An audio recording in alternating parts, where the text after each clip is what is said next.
You guys know what time it is. It's Wrestlemania season, baby. You guys miss me. You miss Nate. Well, you got both of us today. You guys know who it is. Ed the Mountie. Aside my co-host / guest, I guess you could say. Nate Dogg. Welcome back to Mountie's Corner. Welcome back to everybody, for everybody, all the subscribers, man. We missed you. I figured it was a good idea to sort of get something out there for WrestleMania season. Nate, how you doing today? How you feeling, man? Well, like I said the last time that we did this, it's always your pleasure that I'm here. It is. It is. I don't know how I can contain all the excitement, especially since we only decided we were going to do this about half an hour ago, right? Hey, half hour, couple days, cheat sheet, no cheat sheet, layout, format, whatever. We're professionals now. We do it better than everyone else out there. They're just too shy to admit it. I just really wish we had the massive fan base to sort of back up these comments. But hey, listen, it's going to come one way or another. It's just that's just how it's going to kind of go. But listen, Nate, I mean, how long have we been kind of doing these podcasts for? I want to say, you know what? We started around WrestleMania, like on the road to WrestleMania, like Royal Rumble to WrestleMania. What? You know what's funny? You know what's really funny? I'm going all over the place a little bit, as normal. Bray Wyatt and John Cena, their first encounter was right around the time that we started doing podcasts, was it not? If I remember right? Yeah, and let's hope that this time they get it right. Fucking right. It's actually hilarious because I feel like we should almost jump into that one right away, but it's like too early, I don't know if we should kind of jump into that one right away. You know what I mean? Hey, patience is a virtue, and so is gaining viewers. So if they want it, they got to stick around for it. They got to stick around for it. I like that. To all the subscribers that are going to join, or maybe they're already on right now, I'm trying to see how many people are kind of live at this moment. I can't really quite see it yet. I'm still kind of new to this platform, but feel free to leave your comments below, as you see in the bottom of the screen. Your guys' comments, questions, whatever is going to be posted on the screen. Myself and Nate are going to go over it and kind of have some fun here. Does it feel like WrestleMania season, Nate, before we get into the card? In 36 years of WrestleMania, mind you, I wasn't around for the first one really. Well, I was, but I wasn't a huge fan back then. I was still a kid. Right. I figure from WrestleMania 3 onward, this has felt like absolutely the most awkward time of WrestleMania season that I've ever lived. Really, huh? It has been really strange. I hate to say it, because I've been paying attention to the product and all that kind of stuff. I've been doing my thing, but it was just dawned on me last night that I was like, oh shit, it's WrestleMania tomorrow, today. But yesterday I was saying it, so I'm like, and that's the part one, right? We're not used to having WrestleMania on a Saturday, let alone 2 nights. I guess why they're kind of doing that is because of the whole pandemic happening. Maybe because of certain changes that they had to do production wise and editing and all that stuff. Maybe they thought they really wouldn't have a good shot of keeping us entertained for that 6, 7, 8 hours or whatever it normally is. Do you think that's why they split it into 2? Well, here's the thing. They've had a few shots at dealing with a live production in terms of not having a crowd, not being able to do stuff on the fly. I know that the last couple of episodes of SmackDown and Raw have obviously been pre-taped, and I think that's the safe bet for them to air a show every week. But they've had a go at it a few weeks back to go live without a net and see where the chips fall and stuff like that. Have I been overly impressed? No, but by no means. If they're going to keep the ball rolling at some point, you got to give them some credit going against their recipe that they've had for 25, 30 years now. No, this is it. I mean, this can't be an easy sort of easy decisions to make. I mean, you know, you're on one side of it. It's kind of like it's interesting because, you know, you're not really supposed to be, you know, kind of having gatherings and things of that nature. Yet, you know, you're trying to kind of give the fans something that can take their mind off of stuff. It's an interesting balance, you know. I guess I'm on the fence. Like I am excited to see what they're going to bring to the table. I just don't know how they're going to do it. Like, are they going to, is it really going to feel like that live / experience? Or are they going to take like that House of Horror sort of style and sort of, you know, really zone in on the camera angles, like different, you know what I mean? Like, are they going to, do you think they're going to kind of go that way where they, you know, it really looks edited, kind of like, how do I say this? Like a Matt Hardy compound sort of style of wrestling. You know what I'm saying? What do you think about that? I think what it does is that you realize that WrestleMania is over 2 days and these matches have already been performed and done with. And they've done an excellent job at not leaking any of this with how many people are out there on the internet, which is super impressive. Dude. Because they've had a buffer of 3-4 days to get that all out there and just like spoil it for us.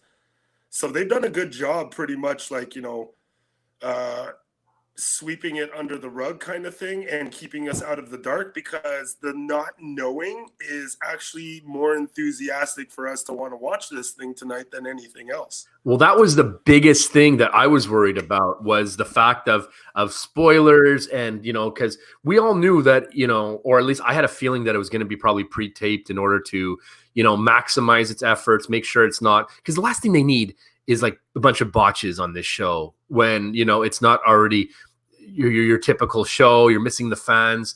I'm really curious to see if they got some surprises up their sleeve.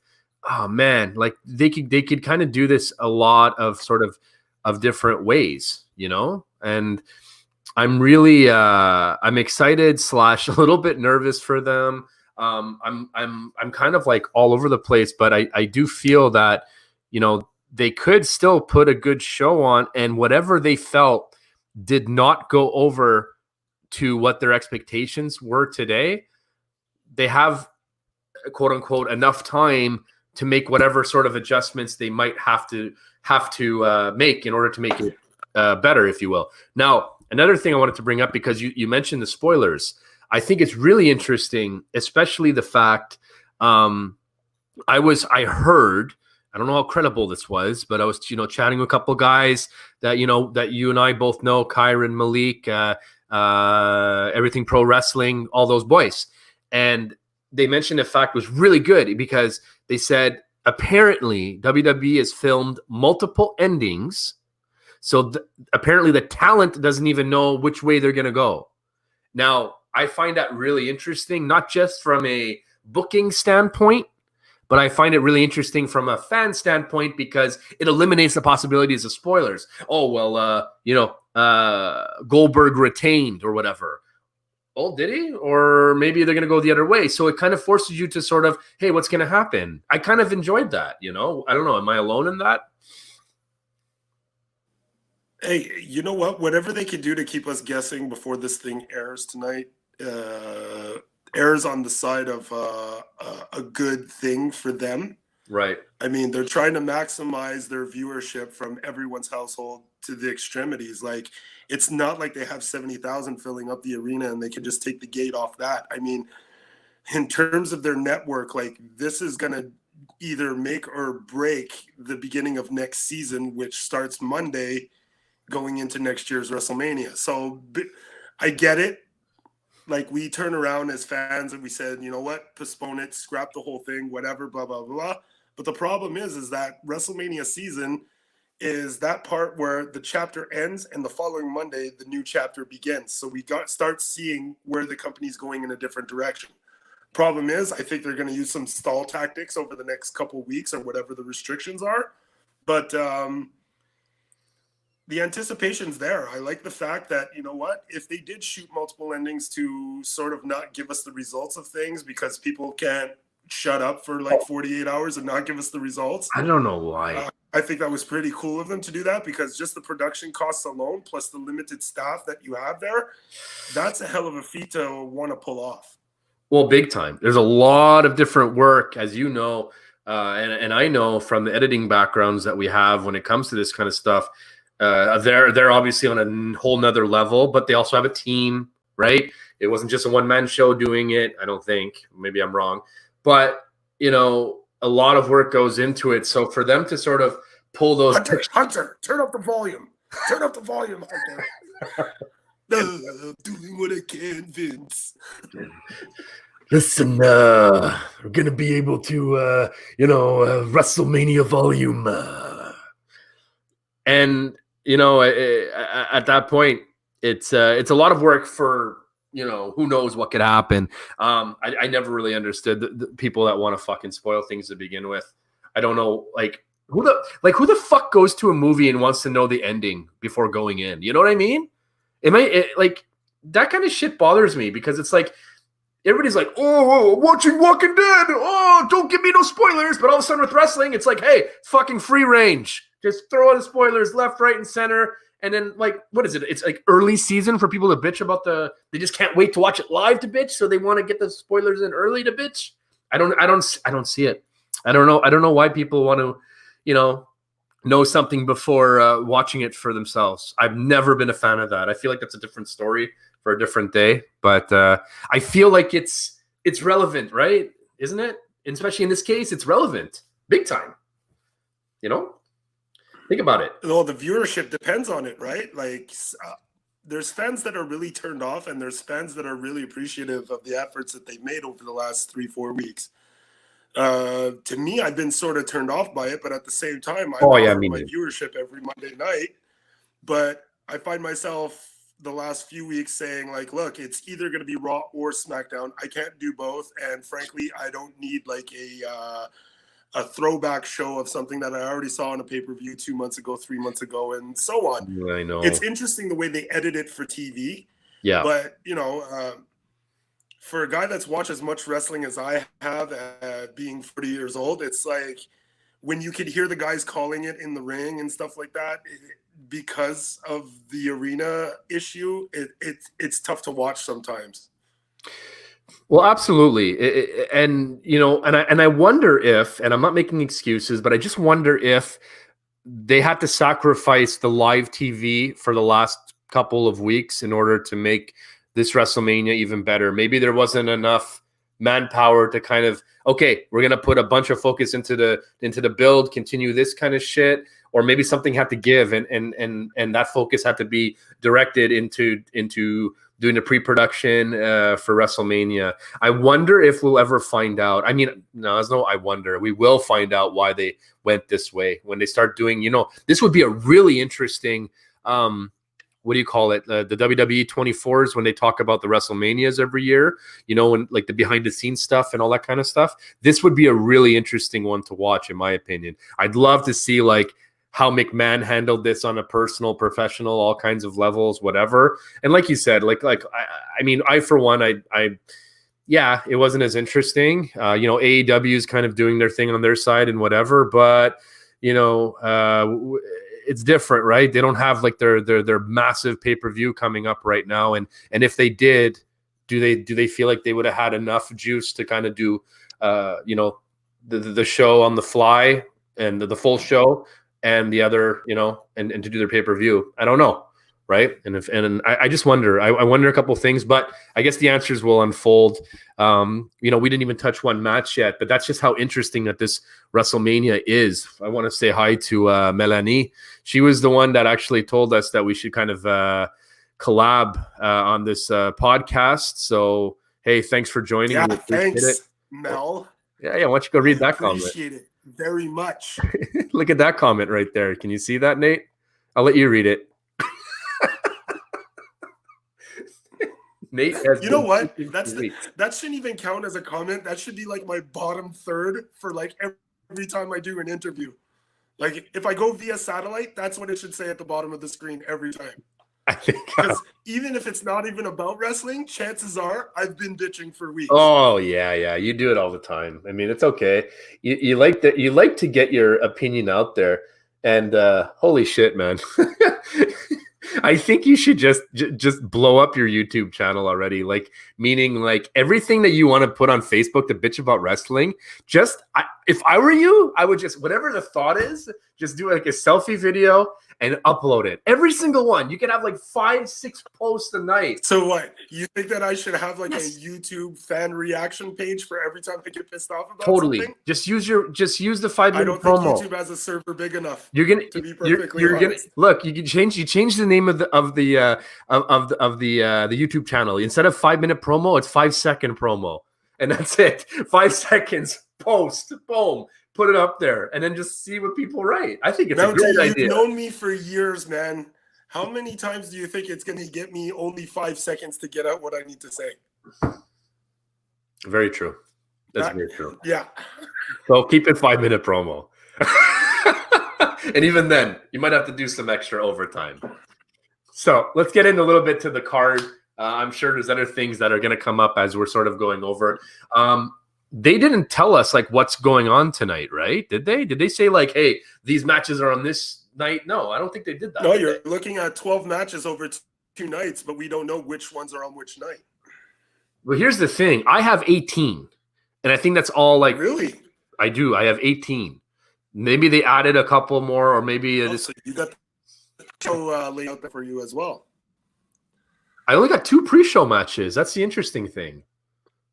So you have 12. Interesting enough. I wonder if they're going to put you're one. Right. It's 16 plus 2 pre-shows. You're right. Okay. So what do we think? We think that they're going to do one pre-show match before on Saturday and then one on Sunday, right? I would do that. Yeah, yeah, for sure. So you gotta send the curtain jerkers out there to warm up the ring, make sure the ropes are okay, make sure the boards are good, and then you can get shit going. Warm up the crowd. Then again, it's been pre-recorded, so they already took care of that. They just need filler. Dude, man, can you imagine if they CGI'd fans? Is it such a horrible idea? I don't think it is. I don't think it is. Am I crazy? What do you think?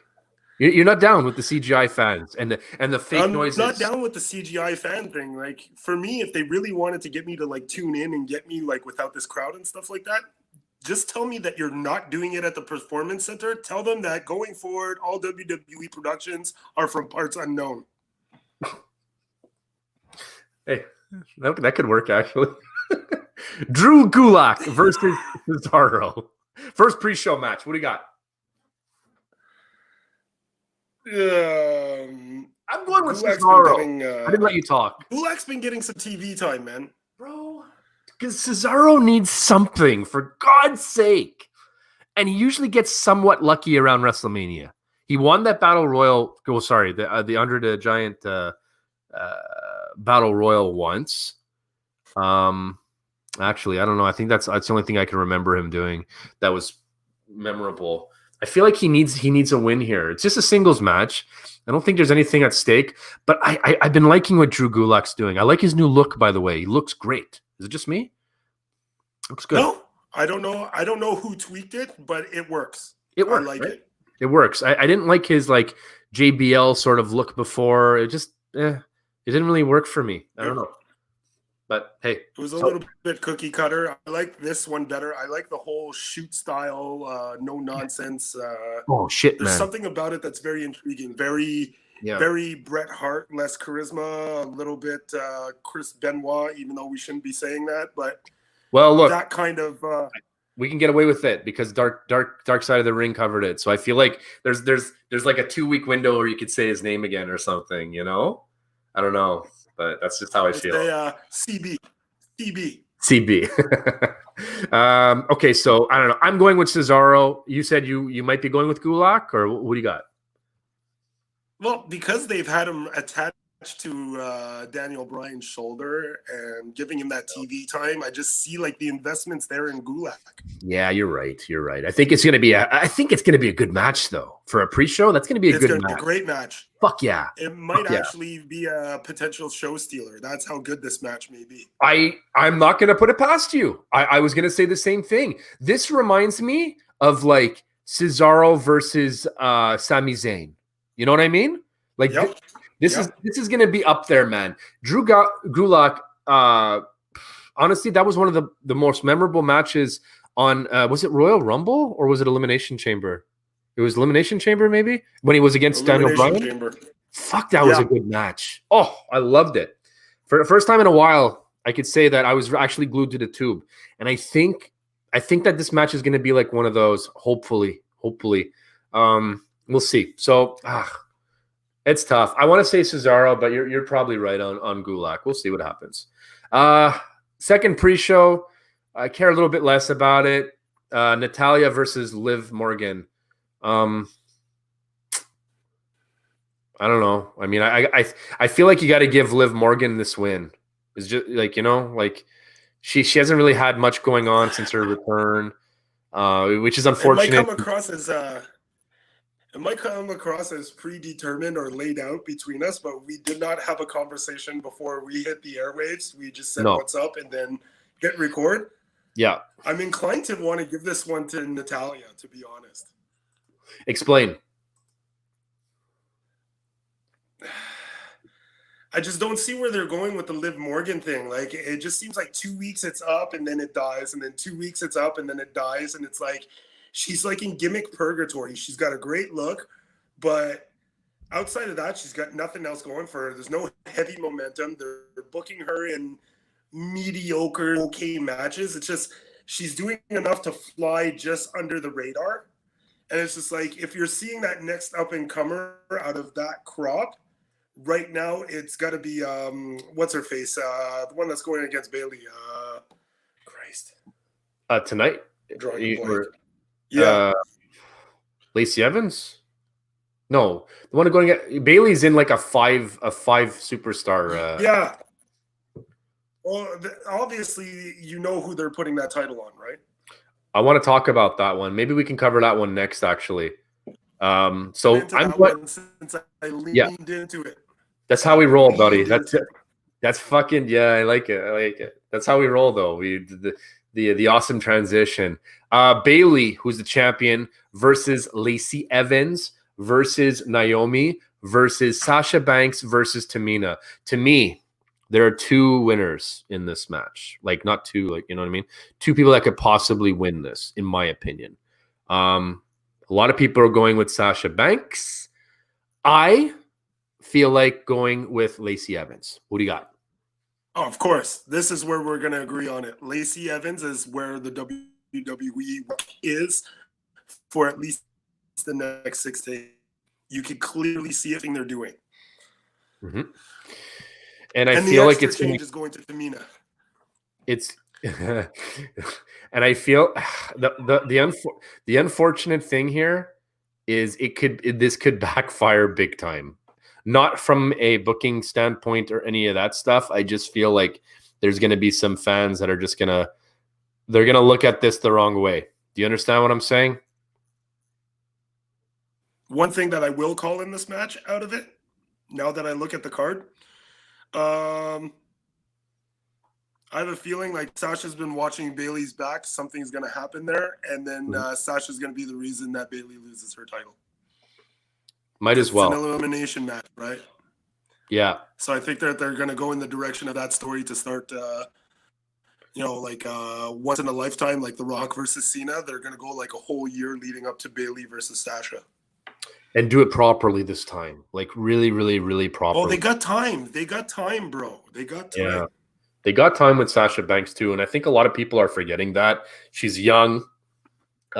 She's obviously one of the the top 5 or top 6 easily, that and some people will say that she's probably one of the best ones. I don't feel that way about her, but I see the value in Sasha Banks. I'm on board. I just don't know. And there's so much that, you have two people that it could possibly go to. It could go to Sasha Banks for all I know. She's kind of been laying low for a long time for one reason or another. Not necessarily. I mean, some of it fell on her. Hey guys, like it wasn't too long ago, only 1 year ago, if I'm not mistaken, that she was tag team champions with Bayley going into WrestleMania. That's not that long. That's not that long to not be in the picture. Other wrestlers have gone. Her losing when her and Bayley lost, was that the reason why she was like very vocal and like walked out for a while, or was it prior to that? Because they fought so long to get the women's titles, and then when they were in play, they were like the first champs. And apparently, the rumor is that they were supposed to go on this like crazy run, and it got like railroaded out of nowhere, and it sort of pissed off Sasha, so she took her ball and went home for a bit. To me, she's going to get that Triple H Henry Godwin treatment for about 6 to 8 months, and then after that, they're going to take her out of purgatory. Sort of like, Triple H was the fall guy of the clique, and he's the one that paid the price. I see that happening with Sasha for the next like 6 to 8 months. And she's still vocal on her social media of, way to book me, guys, way to do this, way to do that. And I was just like, I don't know if she's working us. I don't really care. To be perfectly honest, you know how I feel about Sasha Banks. I'm not a fan of hers by any stretch of the imagination. I know. Tremendous talent, just really too much into herself with so much talent around her. She's as good as the talent is around her. Bro, it's so true.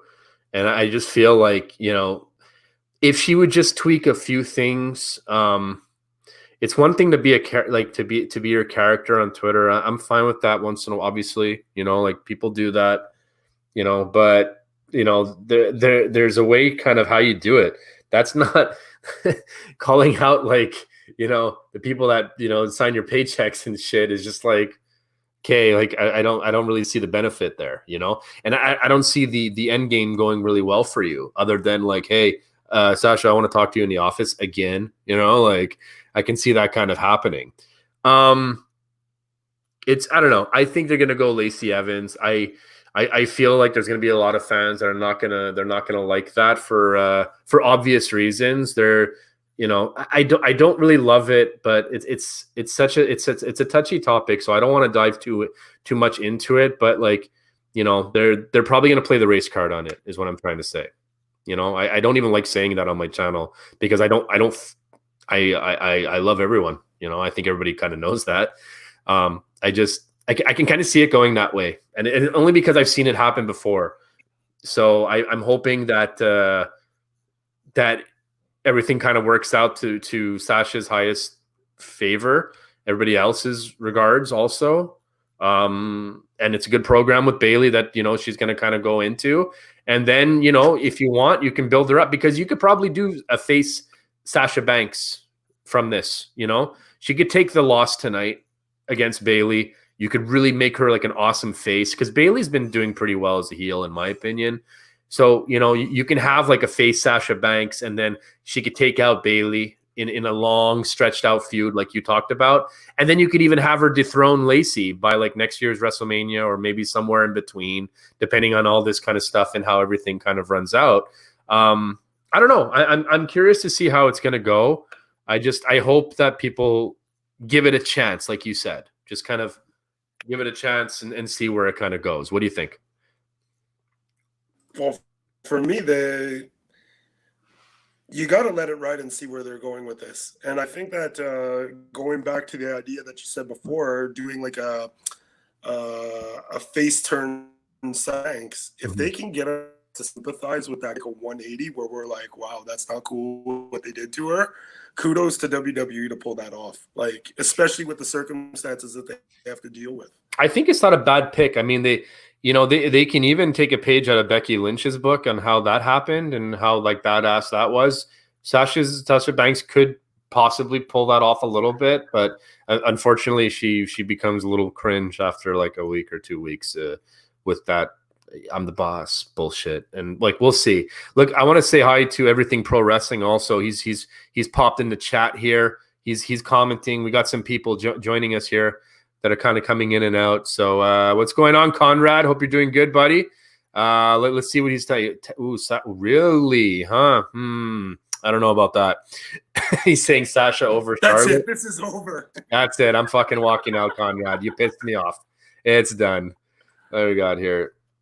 Oh, Wow, these are big words, Conrad. These are big words. My girl, Charlotte.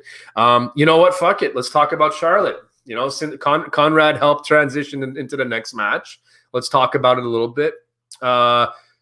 Boy, remember what I was telling you? I had a feeling. I said I had a feeling that Charlotte was going to challenge Rhea Ripley. I don't know why. I said, man, maybe that's some a new route that they can kind of experiment with. I feel like this could be a big win for Rhea Ripley, but are they going to give it to her? Do you really want to see Charlotte with the NXT title? Yeah. It makes no sense to put a title back on Charlotte that she's already acclaimed. You know what? That NXT Women's Championship could technically the Charlotte Women's Championship. So putting it back on her doesn't bring it any more relevance of whatsoever. What it does is that you're trying to raise stock, not lower it. Right. I mean, especially going into the 2020 season. To me, if they want to go in that direction, I'd be interested to see, like, what are they gonna rest on Charlotte's schedule, make her go more to NXT, or is this like a coming to Jesus with putting Rhea Ripley to the next level kind of thing? Because the only positive that I see out of this is that if Ripley goes over, that establishes her right away. Big time. I feel like she's got a lot of momentum. I feel like you got to keep that momentum for her. And this is a big stage for her, right? Because she's never been other than the Royal Rumbles. I don't think she's been technically in any pay-per-views, right? Could be wrong there. Could be wrong. But one way or another, this is her first WrestleMania. She's in the ring with a great person, a great worker. I feel like their styles are going to complement each other. I feel like it's going to be a good old fashioned slobber knocker, but yet some technical aspects are gonna kind of go in. Yeah, you have two larger women, if you will, taller, broader, stronger. I like the matchup a lot. It's one of those things like, would you rather see it later on in the careers? Maybe, but you know, this is kind of like that. Could be that stepping stone for Rhea Ripley. And I can only see her winning this match somehow, some way. I don't, could there be a dirty finish that disqualifies Charlotte? I wouldn't be surprised. You? I wouldn't be surprised. It's not going to be I don't think it's going to be a clean ending. A double count out while they're both passed out on the floor from exhaustion from giving us a 5-star match. I could see it with these talents. Yeah. And probably continuing into next month saying, like, there's blood on both of our hands and we need to finish it kind of thing, and make this like a 3-4 monther, which would be pretty cool. Because then now you're intrigued to want to tune in Wednesday night. Like, is Charlotte going to show up, going back to SmackDown, or whatever the case may be? Yeah. They create what and how, or there's a lot up in the air with that. If that ends up a no contest, wow, I would love to see that little facade go on for another 4 months. It will actually put out seats once we get this thing cleared. Yeah. We have some more people in the chat. Oh, look at that. It's my brother. My brother hopped on. Lacey Evans should be nowhere near the title picture, he says. Too many chances with Bayley. That's a good point, though. And I know we're going back one match. That is a really good point he brings up. And typically speaking, women that, not just women, what am I saying? Men or women, anybody, a wrestler that has a couple of chances at the title and then they're inserted in a mixed match, normally it doesn't work out too well. He's got a good point. I don't know. He thinks it's going to be after WrestleMania. Yeah, unless it's Cena. We have a suggestion for the next match I want to talk about. Actually, that's not true. I don't want to talk about it, but Melanie wants us to talk about it. We're not allowed to leave. What, did you think we were going to leave out a match card just to bug you? That would have been funny. That would have been a good rib. Okay, so let's talk about this Baron Corbin throwing off Elias off the platform match. Are we going to see it again? Who's winning? Elias has got to win, right? He's got to win this. Last year, he got crushed by Cena in the basic thugonomic. Fucking love that. Was that last year? That was last year, right? Yeah, it was wait, last year. Or was that? Or wait. Or am I mixing it up? Or was it 2 years ago where Cena took him out before Undertaker? No, because Elias wasn't on the card. He had a run in, and then that's when Ring dropped him with the FU, and then like did his little. And then he had his match against the Undertaker where he got squashed after. Was that last year or the year before? I'm mixed up now. Yeah, you see what I'm saying? Because I know that thing happened, and I'm just trying to remember, who did John Cena come out to around that time last year? It was around that time when I stopped walking with Elias, walking into oblivion. Already got the shirt. I went for a stroll, and it's getting a little bit tiresome, which is exactly why tonight I'm going to elect myself one of the Knights of the Round Table and call it right now. Baron Corbin is winning this match. He always wins. He wins everything, this guy. Is it just me? He came out last year. Who the fuck did he come out to kick? He didn't do Elias 2 years in a row. That wouldn't make sense. Because I remember him destroying Elias and then Undertaker coming out and doing the same to him. But I don't remember. It doesn't say. All it says is that he came out. Who did he come out to?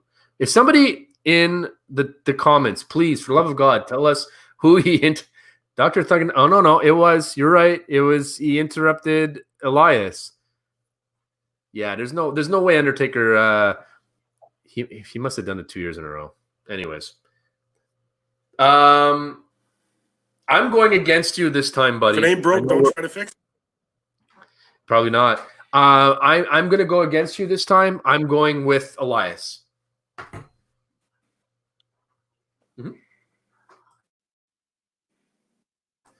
I'm going with Elias on that one. We'll see what happens. I think he needs it. I think they need to start somewhere. You know, in your heart, it's Baron Corbin. You're trying to win Nell over. You're giving into the peer pressure because she forced you and me to do this show.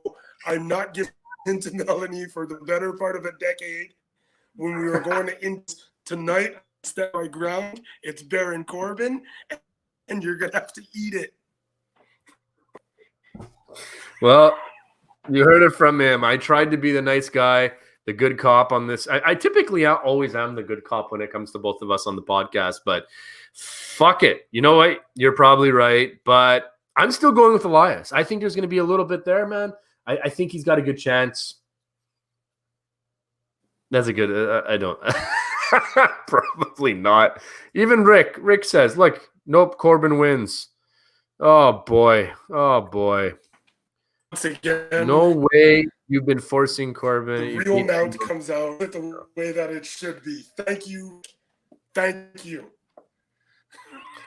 Look at this. Let's walk off a cliff with Elias. Oh my God. Loving it. Yeah. There we go. And Melanie is not having it. She's not having our podcast where we tell it as it is. But you're right. It was last year. Okay. Don't get me wrong. You like Corbin, but I choose. Okay, so you prefer him. Okay, fine. I'm going with Elias. You're taking Corbin. Melanie's got a crush on Elias, and that's all I want to talk about with that match. We probably talked about it longer than the match will actually be. That's what I think. Call me crazy. Next we have. Oh man, there's so many. There's just so many. Okay, let's talk about. Let's talk about. You know what? Fuck it. Otis versus Dolph Ziggler, and Mandy Rose is with Dolph Ziggler. I don't want to put a lot of time into this one because I'm just like, I think it's interesting a little bit. Like I feel like they've elevated Otis a little bit with this, and out of the two guys from Heavy Machinery, I think I saw a little bit more of a future in Otis just because he was kind of goofy and shit. But he's just gonna have that's just gonna be his gimmick, bro. You know what I'm saying? Like I don't know if he might be a. They're just giving Otis a chance to be Otis in front of the camera. just took off for a minute. He's going to be right back. I think he just might have hit a button. He's going to be right back. We're going to talk about it. Oh, I like that. Let's talk while Nate kind of logs back in. I want to, so Otis, Dolph Ziggler. Look, I'm a massive Dolph Ziggler fan, guys. Like, you guys probably know that. In fact, I'm actually wearing a Dolph Ziggler fan in the thumbnail for this video, right? But you know what? In this case, I feel like we might need a feel-good moment. I've been picking a lot of face wrestlers, haven't I, tonight? If I had to pick one, it's I don't know. I don't know. You guys tell me what you think, but I feel like Dolph Ziggler is going to win this one. The feel-good moment could work for Otis. Hey, buddy. Do you think that WrestleMania is going to have a feel-good moment with Otis tonight, or do you think Ziggler is just gonna take the victory? You want my honest opinion on that one? I do. Remember the match with Christian Cage and Trish Stratus? And I'm trying to remember who the other one was that was involved in it. Jericho? And Jericho. This is exactly what I see happening, except going the opposite way. Okay, so you think how did that end? That was Jericho got the shit end of the stick on that one, right? That ended with screwing over Christian, and she walked out with Jericho. She did. Yes. She did. You're right. So this is going to be, she's walking in with Dolph and screwing him over for Otis. So you think it's going to be a feel good or the other way around? Yep. I think it needs to happen. I think it needs to happen. I think Otis is going to have that. Otherwise, here's the way that I see it. If it's not the feel good, why keep it going so long? Like, what, we're going to have to tune into SmackDown to see like what the fallout of this was? No, thank you. Because it's been going on a few weeks now. Like, it's been a little bit, like, I get it. They got to stretch it out to Mania kind of thing. But yeah. If you're going to go past Mania with this, it's just like. Oh, yeah. You might as well just start a new chapter with Otis and Mandy by his side. You might as well just do that for a few months and give the moment, right? I'm with you. All right, I'm taking Otis. Ziggles is going to sell the shit out of this match. He's gonna eat that power slam and all those and the worm and all that. The cat. What does he call it? The caterpillar. Yeah, he's gonna sell the shit out of it. The caterpillar. I hope that Dolph Ziggler brings back the man braid like he did for that WrestleMania a few years ago. I think it was WrestleMania 32 or 31. He had the man braid. I was all about it. I think I can probably do that soon. Jesus, this quarantine hair is getting crazy. All right, let's talk about another awesome feud. Fuck. I mean, I'm biased as hell, but I'm loving the Edge versus Randy Orton feud. Can we talk about this one? The promo work from both talents over the last month has been second to none. And if the guys in NXT have not been standing at the monitors with notepads or talking to them pre or post-production of these things, they're losing a hell of an opportunity. You literally have the whole Bible in just two talents in terms of having to put a match on without – take away the whole concerto thing with Randy and sure. Excuse me, Randy and if you take away the whole concerto scene, these two literally could have sold the match the same way without touching each other for 2 months. Sometimes that's the best way to build, if you ask me. They don't do that enough anymore. Back in the day, they like wouldn't even touch each other. I was watching the Andre the Giant documentary last night, and other than Andre pulling and yanking Hulk Hogan, those guys didn't touch each other for a long fucking time. You know, that's what made it so intriguing. WWE, they're in a rock and a hard place, right? They want to entertain fans. They want to build the feud and all that kind of stuff. Sometimes you don't have to build the feud with them putting their hands on each other. Sometimes that animosity and that build up and the anticipation makes you want to tune in even more. And finally, when they fucking finally put their hands on each other, I guarantee you the crowd will be more electric. I mean, look, I like it, the chicken shit heel thing where he just runs away and they keep away from each other. I love that cat and mouse kind of love play, because that really builds up the anticipation for the pay-per-view, where you know they're going to be engaged, you know that they're going to touch each other, and somebody's going to get an ass whooping out of that. That's right. And I thought that they've done this as entertaining as possible with all the cards that are on the table given to them. Absolutely. For Edge to be out the way that he's been for 9 years, come back in and do what he's doing with Randy Orton is almost like historic in terms of entertainment in professional wrestling. I'm loving it. It's ridiculous how good this is. It's so good. And it's a great choice for a first match. Some people didn't like it because they want to go right away to the fantasy booking, and I understand that. But in his first match back, he wants to be in the ring with somebody he knows that's going to protect him, and that man is Randy Orton. You know, that's just how it is. He's a great worker. He's professional. He's been a longtime buddy of Edge's. To me, could they have, drawn it out and then, maybe had him as, like, you don't want to have Edge come back in a tag team. So I liked how they built this whole thing from the Royal Rumble. I thought it was excellent. There's, bringing in Beth Phoenix and all that other stuff has been a great addition. And she's been as important in this build as Edge or Randy Orton, and that's the fun part about this whole thing is, like, every single thing that's happened up until now, and every word that's been spoken and every action that's been made, it's just made this so much better. And, like, this is where you can't wait as a wrestling fan to see both of these guys in the ring and just beat the shit out of each other, like Matt Hardy versus Edge style. You know what I mean? I can see the other flip side of it is that you have a good feeling that these guys are going to in the match. And because they've been so good from the get-go, from the time where they started it to, I don't know if it's booked tonight or tomorrow, the anticipation is there, and the match is going to be delivered, and you're going to look back 5 years from now at WrestleMania 36 and go, holy shit, considering the hand that they were dealt in terms of changing the venue, changing this, changing that, that thing is probably one of the best programs in WWE history. The only thing missing to close the book on the chapter in terms of this story is literally the match, and you have a feeling that it's going to deliver. Yeah, of course you do. Of course you do.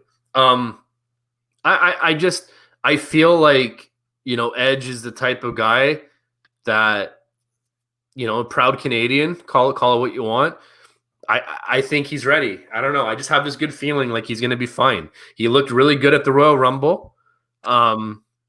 Fuck it, man. Like, Orton is always, if you ask me, always good, especially in WrestleMania. He really brings it to another, he ups it just a little bit more. But I'm biased. But I'm only saying I'm biased because I really fucking pay attention to him because he's my favorite wrestler. So if I feel like he's not delivering on something, I'll fucking say he should have done better there or whatever. But Randy Orton coming into WrestleMania, whether he was U.S. champion, whether he was in a tag match, a Money in the Bank, a match against Undertaker, I mean, it doesn't stop. The only time that I felt like, it wasn't a very good Randy Orton match was with Triple H.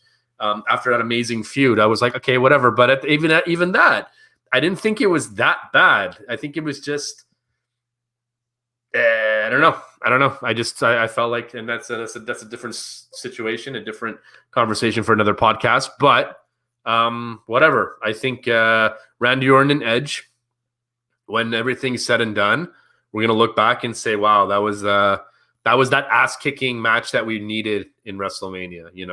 That was that, borderline shoot sort of, hey, like that realistic sort of Brock Lesnar edgy sort of thing that you totally agree. Yeah, totally agree. Yeah. So now that's an interesting question by Melanie at the bottom of the screen. Do you think that this is Edge's last match? No. If I'm not mistaken, because this is there's two things that stand out with me about Edge in all of this. One, I had heard somewhere that he has a contract for multiple appearances throughout the year, about a dozen or 15 or something like that. I don't know if that's true. I'm not a gossiper. I'm not an insider by any means of the situation, but there's got to be a little bit of truth to that. Plus, he brings an audience with him. He's second to none in terms of drawing people. Like, people will tune in if they announce that he's coming to Raw, SmackDown, house show, whatever the case may be. Totally. Number two, Edge did his promo a week or two after Beth got attacked in the ring by RKO. The story behind that was apparently he drove something like 20 hours from where he was to do that promo at the Performance Center. Oh, wow. If that's not dedicated to your craft at that age, I don't know what is. Exactly.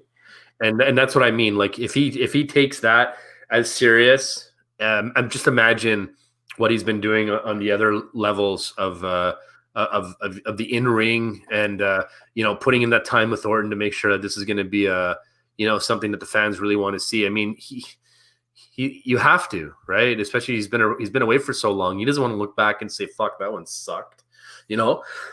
Excuse me. He's going to pull out all the stops, and I think they're going to put together a nice, awesome match. And I agree with Rich. RKO should never be babyface ever again. He's not that good at it. So they tease it a little bit here and there. They throw him as a face wrestler, maybe because people will appreciate a heel wrestler again. Like, if you just kept Orton face for like 10 years, it's going to lose its magic. But I feel like sometimes he's not even like a real face, but like, you know what I mean? Like, he has those, hey, the crowd's cheering for me sort of moments. And then eventually he just goes back to being a heel, and you reinvest it again. Whereas you keep somebody heel for so long, I feel like it loses a little bit of its luster. That's just me, though. Look, we have a bunch more, and this is crazy. I almost do we do a part two? Almost, like, this is crazy. But this podcast is too big for one night, But the problem is, yeah, exactly. It's over 2 nights. We don't know what matches were laid out for tonight and tomorrow. Otherwise, we can bang out like 8-9 one night and then 8-9 like tomorrow and give our opinions on it. But God forbid they give us the format. That's Vince, it. you let us down, buddy. He always does. We should have had a run sheet. We should have known what was going on tonight. That's not fair. It's bullshit. All we needed was the script. Damn it. Okay, let's jump right into triple threat ladder match. Oof. You got a lot of star power here. Usos, New Day, Miz and Morrison. Oh, this should be good. This should be really good. Triple threat ladder match. This could be shades of like Dudley's versus Hardy's versus Edge and Christian. Maybe. I don't know. At least that's this version. That's 2020. Have the Usos ever? Pardon? Just have the Usos ever won the titles at WrestleMania? Just curious. They walked in last year or the year before as champions. I don't. Did they ever win it? Retained as champions at WrestleMania. No, they didn't win.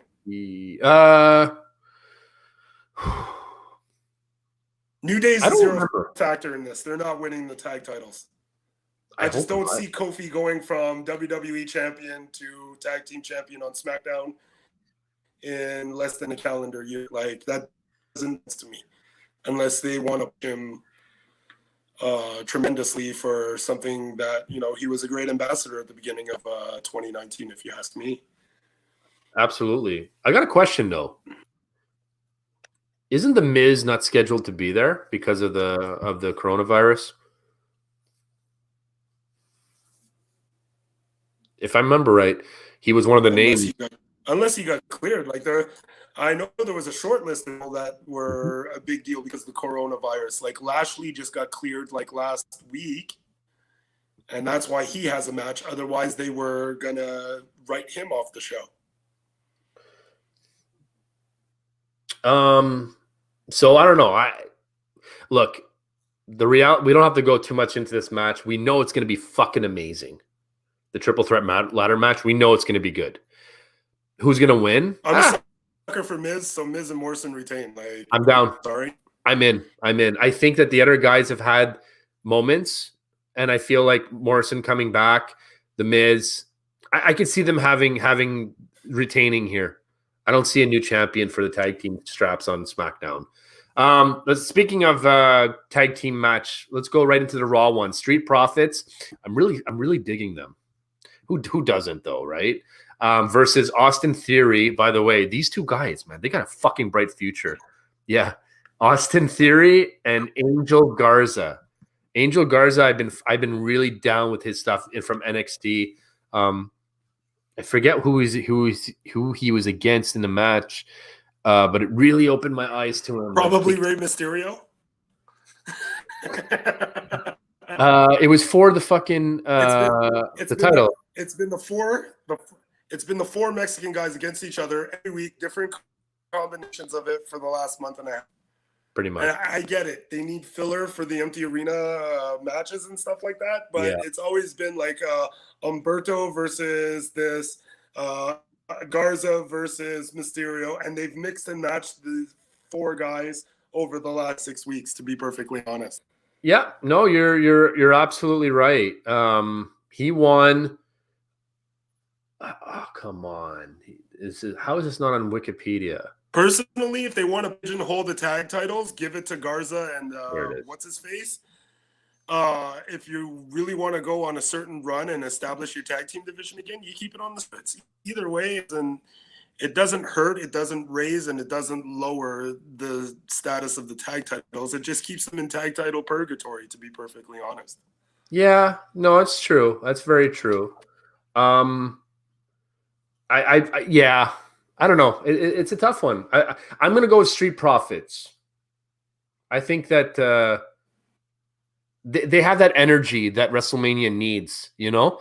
Like they have that it's so I'd like to say that they need his energy in the live audience, right? Like it's excellent for them. It'd be such a great moment, and to see everybody, like, imagine all the red cups everywhere. It'd be sick, you know? And now that the planet's healing itself from just personally for me, if everyone was healthy and you could go live without a net and you could reschedule WrestleMania the way that I would want it, walking out of WrestleMania to make Raw interesting the next day whenever they book the match. In the end, if everyone was healthy and ready to go, I would have loved to see Author of Pain with the tag titles, Seth Rollins with the world title, and what's his face with the US title, and show up on Raw like that. Buddy Murphy, yeah. Buddy Murphy, that's right. Like an Evolution 2.0, right? Exactly the direction that I'd be going, and then you could take that Monday Night Messiah. And the whole "I told you so" thing to the next level kind of thing. Take it up a notch a little bit before you throw the garden hose on it and let it fizzle out. Well, I think they still have a lot of time. That's just the way I would have booked it, but I'm not a booker, so what the hell do I know? No, it's a great idea. I would have went with that too. I thought that's why I was interested in the Royal Rumble, how that was going to go, but they still did the right move there, if you ask me. But look, they still have time, right? They're not split up. Are they split up now? They're not split up or anything. They're still together. All those guys, right? Like Authors of Pain and Rollins and one of them is injured right now. Okay, so they have some time. We'll see. Like Razor's injured or Akam's injured. I forget which one it is. Yeah, one of the big boys. So we've talked about so I'm going with Street Profits, and again, another great. It should be another great match. Should be awesome. We're getting into some big meat and potatoes here. That's why I feel like we got to just kind of plow through a few of these. Aleister Black versus Bobby Lashley. It's a singles match. I'm fucking going with Aleister Black all the way. He can't lose, right? He ate the pin against AJ, which I totally understand, and I feel like we need to jump into that match next. But it's Aleister Black. It's WrestleMania. No. Last year, it was weird as fuck seeing him in a tag team with Ricochet. I wasn't really down with that from the get-go. like that's the one guy you don't do a tag team with is Aleister Black. You can get away with it maybe with Ricochet, but I didn't like that. So I feel like you got to redeem yourself. WWE redeems himself. Give the win to Aleister Black over Bobby Lashley. Your thoughts? I'm not a huge mark on Lashley like a lot of people are. I think he's a tremendous talent, but in terms of charisma, persona, the character, he's and at best, but he can go in the ring, and that's why he's able to keep a job and make a lot of money. But overall, I'm not a huge Bobby Lashley fan, to be perfectly honest. Like, he's just not a shot at his talent. Bro. It's just I can't get engaged with the character. Same. And Aleister Black, to me, is the next millennium's phenom. Like, he should be Undertaker's spot for the next 20 years easy if he wants it. That's a really good pick.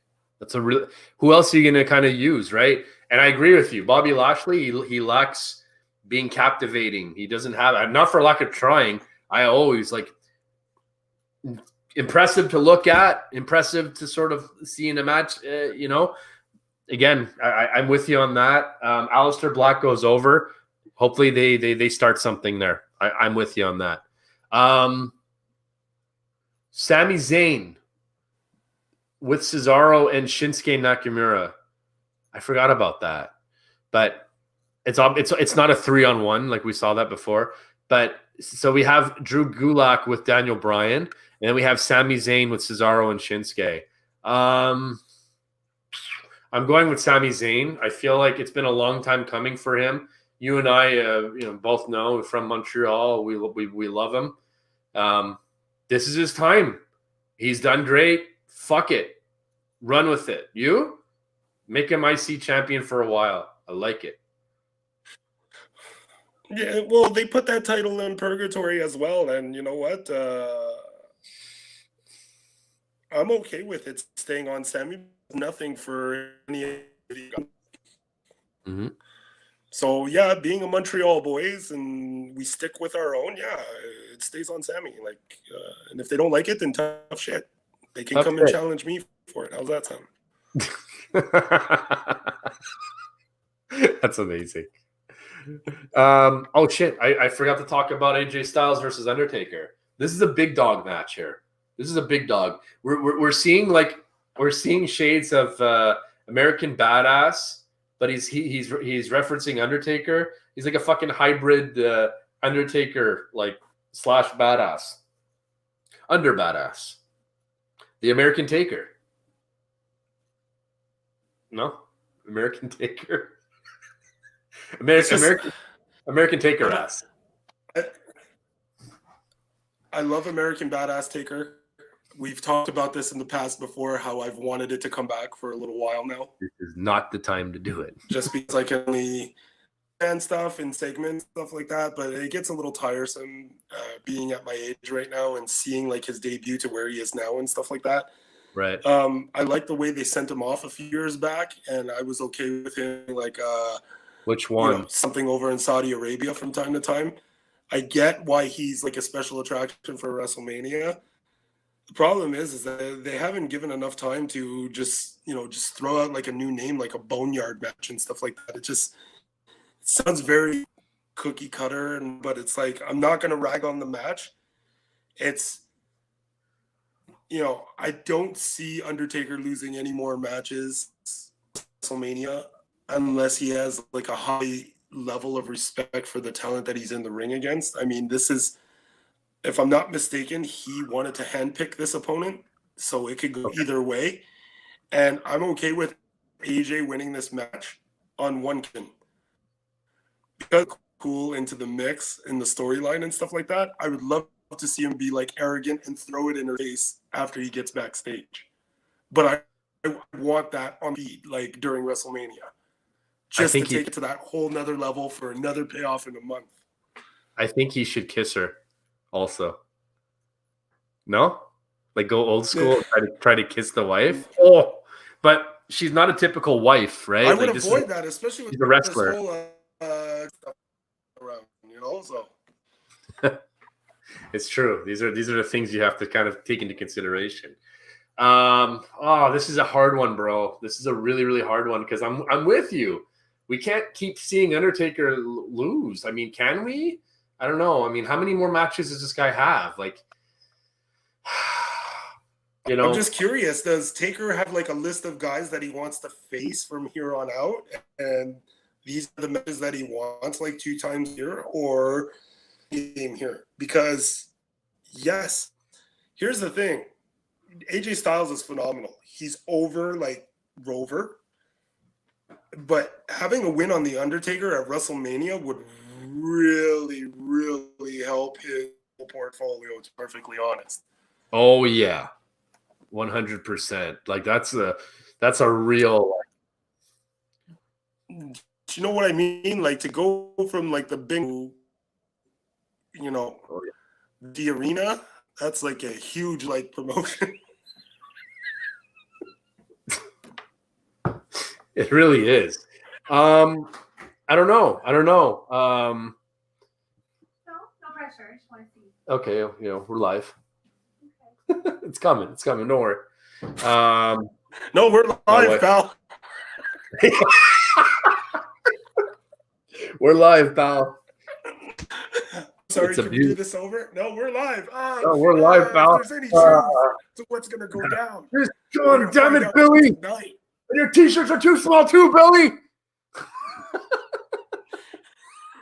Oh wait, no, that was Psycho Sid. I'm mixing up the two now, aren't I? That's the Psycho Sid one, yeah. I'm gonna get him there. This Friday. Can we do it again? Oh yeah, okay. No, we're live, pal.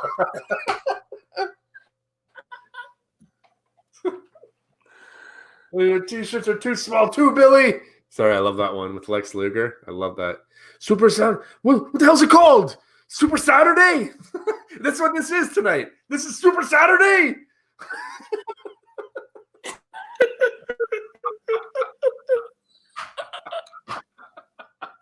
Oh, God bless your wife for doing that. I'm in tears, really.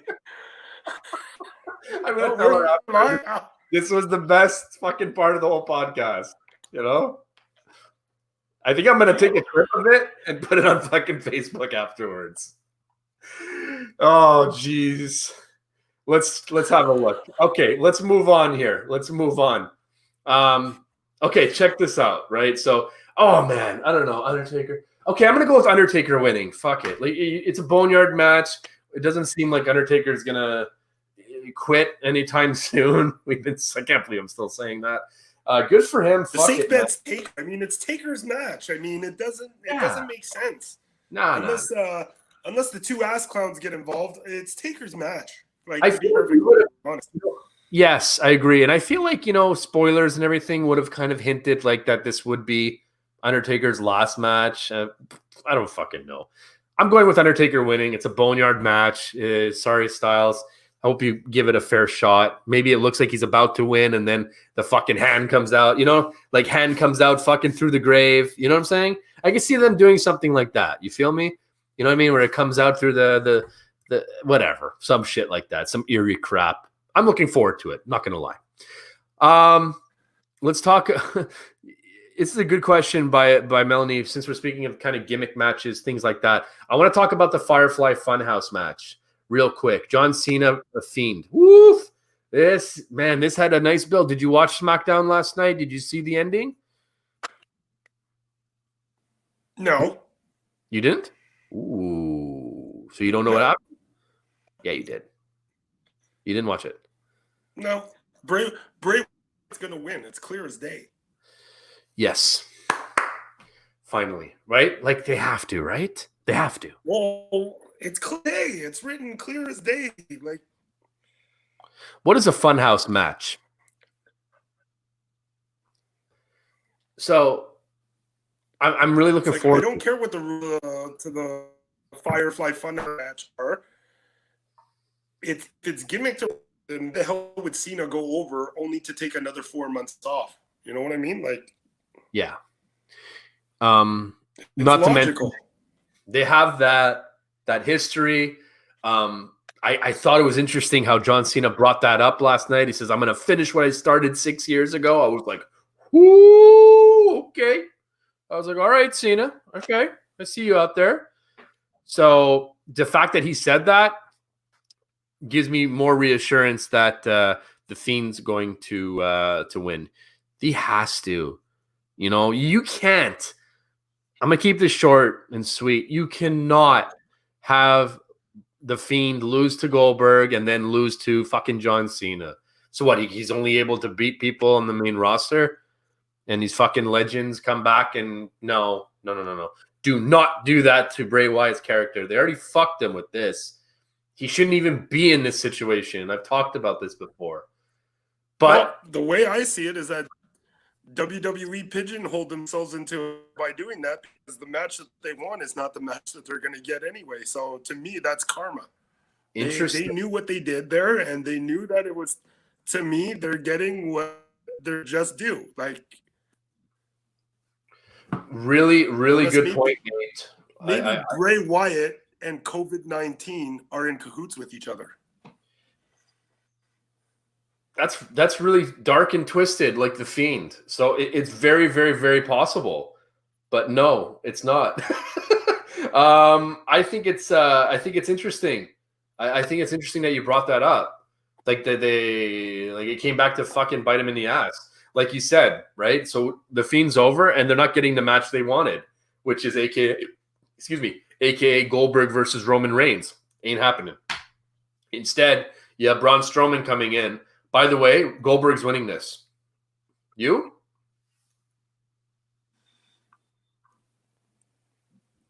Right?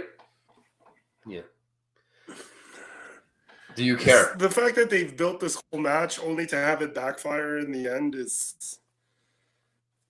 It's like, this is one rare WrestleManias where I don't care about the main event, to be perfectly honest. I think the undercard is what's going to carry the two nights, and I only call them main events because they have like the big title. But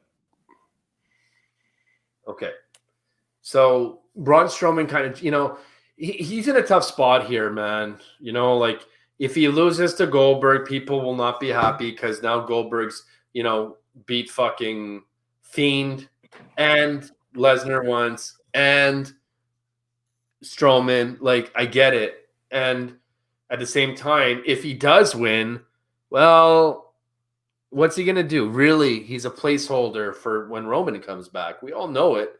So do you really want to give him... That's what I mean. If Roman comes back in 3 weeks and Superman punches the guy and wins the title, then it was just a transition champion kind of thing. And to be honest, if they put it on Strowman that way, that's exactly what it is. There's no long-term plan for Strowman whatsoever, at least not in the main. No, absolutely not. Absolutely not. I don't know. I think it's one of those things, man. I think it's simple-ish. I guess the only way to there's no right and wrong in this one, man. Both situations are wrong. I'm sorry, because unless you're gonna have Braun Strowman like literally carry the title for a long time, which I don't really see them kind of doing. You got to have Goldberg win, but then what? What if this thing just keeps going and going and going? You're going to have Goldberg show up, or is he going to do the Lesnar approach where he just kind of shows up on pay-per-views that he wants to, right? I don't know, man. This is a tough one. I guess I'm intrigued to see what's going to happen because, I wouldn't be super mad if Braun Strowman won. I wouldn't be. Nope. But, I think we all know what the real reason would be, and it would be tainted. Hey, he was thrown in last minute and he won. So he wasn't really the man that, if you would have done this like years ago, that big SummerSlam match between him, Lesnar, and Roman, I think it was, I forget. That was the time to strike with this dude. And now it's like you're just kind of inserting him in. So, hey, look, crazier things have happened in WWE. Sometimes people that are inserted last minute actually win. But, Corey Karachinsky, our buddy, says John Cena wins. Yeah, no. Yeah, and this is why you never win the predictions game. Is that a good thing or a bad thing, though? That's the question. Who knows? I don't get why they gave the title to Goldberg. Well, that's, I don't know if you ever seen my rant video. Those were my thoughts on it. I don't really agree with it to begin with. I don't know why the fuck he's there. They want to do the spear versus spear shit. Well, that backfired in the end, right? Like, they had a plan in their head. They had a vision of where they were going, like 4 months down the road. Yeah, it is what it is. You have both world title champions sitting at home for weeks, months at a time on a show that's restricted access or fans. Yep. And you can't even get your franchise players to come in, showcase what they need to do, because you have them to limited amount of appearances per year, limited matches per year. Meanwhile, guys busting their ass on the road 200 plus days a year. And this is the most vacation that they're going to get for the next, 5 to 10 years. Because as soon as this thing is lifted, they're going crazy. They're going to be doing 300 days on the road again. Yeah, I don't know. This is a tough one.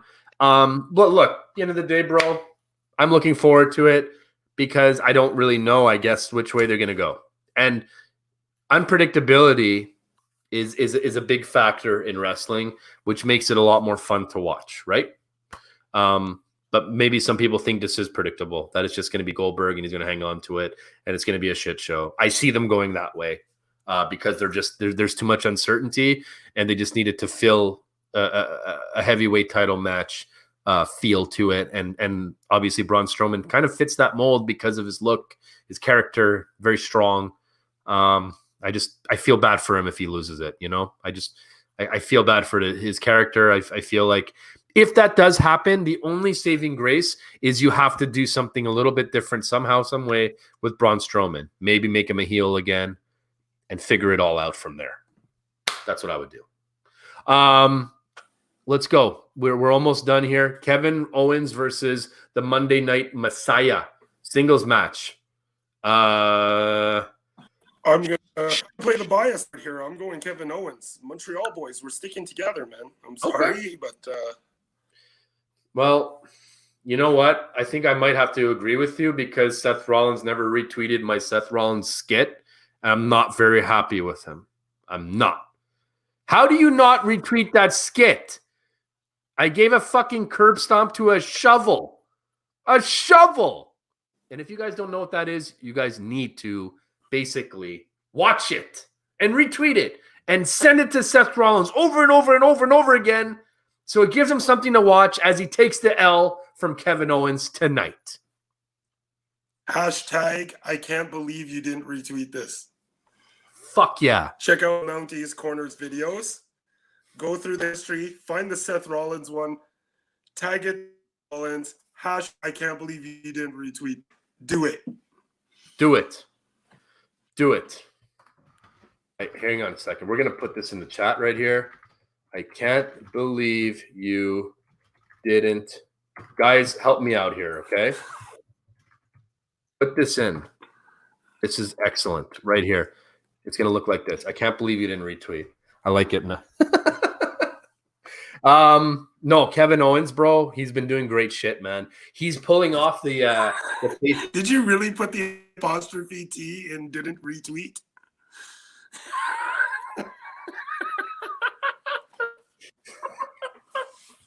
Guys, don't do it exactly like that. That's great. Kevin Owens. No punctuation. Kevin Owens has been doing great shit as a face wrestler. He's a badass face wrestler right now. Keep it rolling. It's a tough one because Seth Rollins has been doing great shit, in my opinion, as the Messiah and leader of his thing. But if they're not going to build on a momentum like you were talking about, where it's going to kind of go somewhere for them, this is a whatever match. There's no title. Fuck it. Have Rollins just take the pin on this one, or this is some knock him down, drag him out sort of, because there's going to be some finishes that we're like, oh yeah, right. Here we are picking winners left, right, and center, but we forgot to say, hey, this one's not going to have a winner. This could possibly be one of those matches that does not have a winner. Call me crazy. I think this is one of them. A no contest because of egos? Is that? Yeah. I just think, we'll see. We'll see. Yeah, you might be onto something there. Yeah.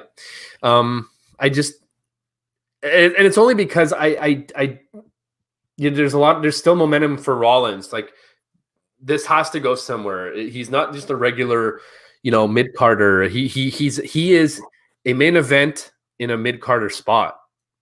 Difference when it comes to booking certain things. I don't know. I think both of them just don't lose. It's simple as that. Let's read a comment here. MC4843. You must be a new subscriber. I've never seen you before. Welcome to the show. Crazy that Seth is in a Universal title match at Mania last year and this year in a non-title match. What a difference a year makes. Absolutely. We were just kind of talking about that, like how things just kind of change in a 1 year's time. We were talking about Sasha Banks and stuff like that.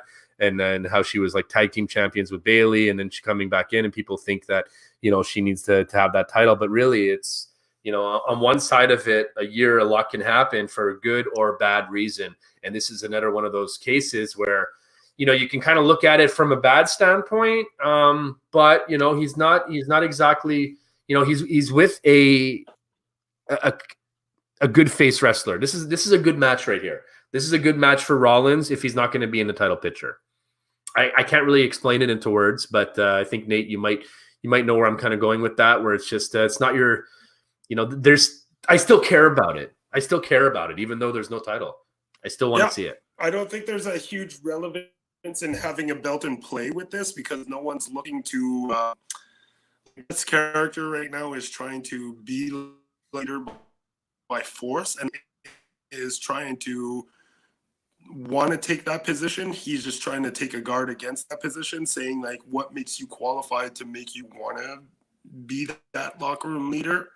Mm-hmm. And you're equal, you're not my superior, and me kicking the shit out of you is going to rectify that situation. Yep, absolutely. I heard with Melanie talking about, I'm going with Kevin Owens for stopping the bleeding. We went to an indie show where Kevin was still on the indie circuit, 2006. At this particular indie show, Kevin decided to bring color into the match, per se, and a little bit overboard. Melanie, who is a registered nurse, decided to save the day for one of our WWE favorites. Thank you, Mel, for all you do. Continue doing what you do. Now let's get back to WrestleMania.